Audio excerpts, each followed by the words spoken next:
Hello. Freedom from addiction. This is a follow-up, and we were talking about how addictions can be more than just drugs, alcohol, or tobacco, but they can be addiction to a process, a substance, or even a person. Okay, so how do you know if you have an addiction? First, you have to find out what that addiction is, and here are several questions, 7 of them, to find out what is your addiction. Number 1, describe 3 most important things you want to do before you die. What is important you need to do? What are the important things you need to do? For example, providing for your family, developing a relationship with God, having recognition in your work or area of expertise, making a lot of money, getting rich, buying possessions, professional recognition, looking your best. What are the most important things in your life? Now that might be a very good eye opener. The second question is, what makes you happy? What makes you happy? A person, a process, an activity? What really makes you happy? The third question for addiction assessment is, what do you spend your money on besides basic living expenses? Besides home, shelter, food, clothing, what do you spend money on beside your basic living expenses? The fourth question for addiction assessment is, you want to rate yourself on your self-worth, whether poor, fair, good, or excellent, from the ages of 1 to 5, 5 to 12, 12 to 18, 18 to 25, and over 25.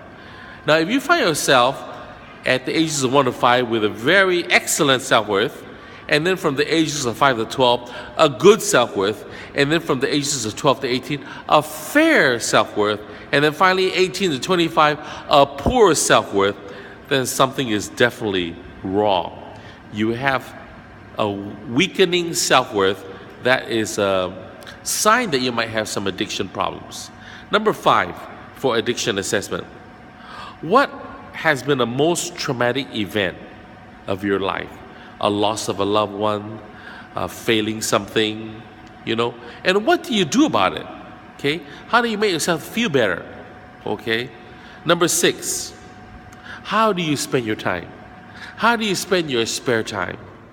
Because there are 2 things, money and time, and how we spend those can alert us to where our addiction is.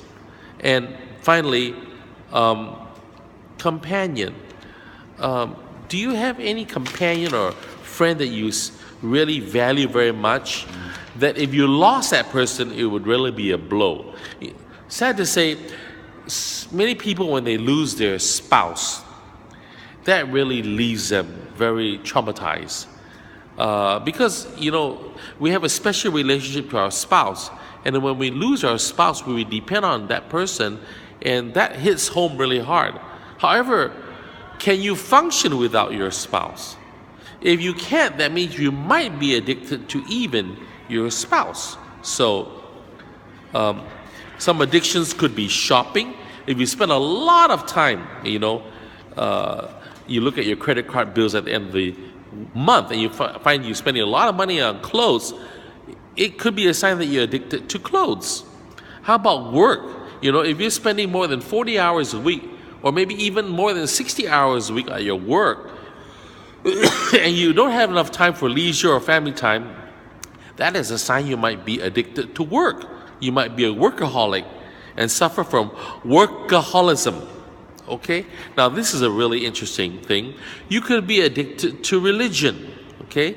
Maybe you are aiming for perfection, and your religion is becoming a burden, like the fanatics.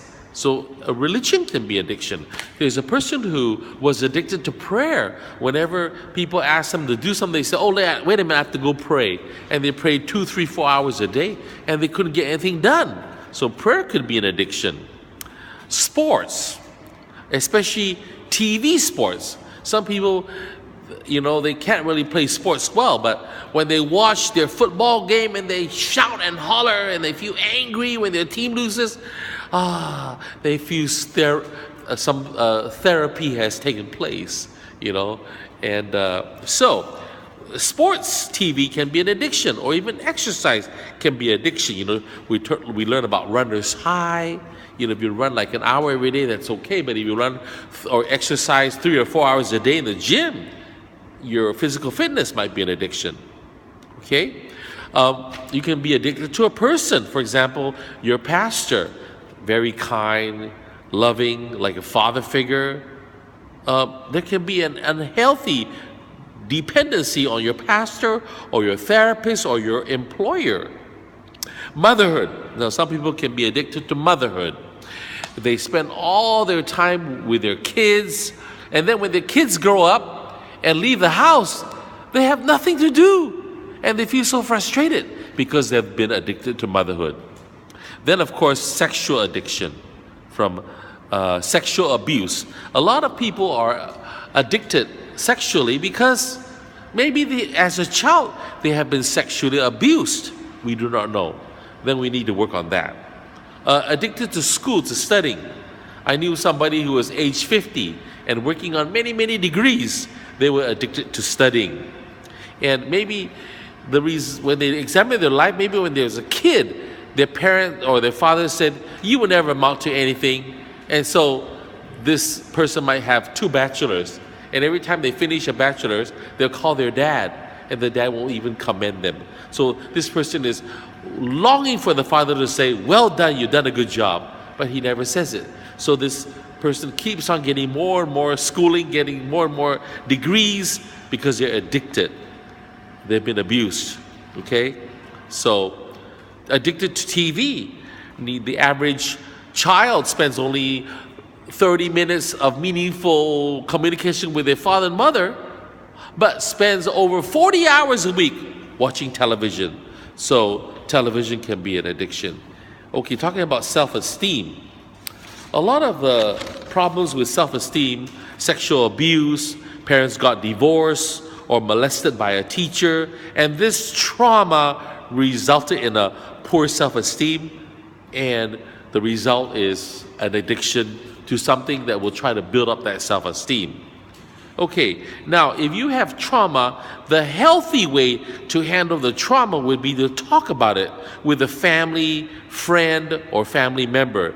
If you feel hurt, if you're angry, talk about the anger, talk about the hurt.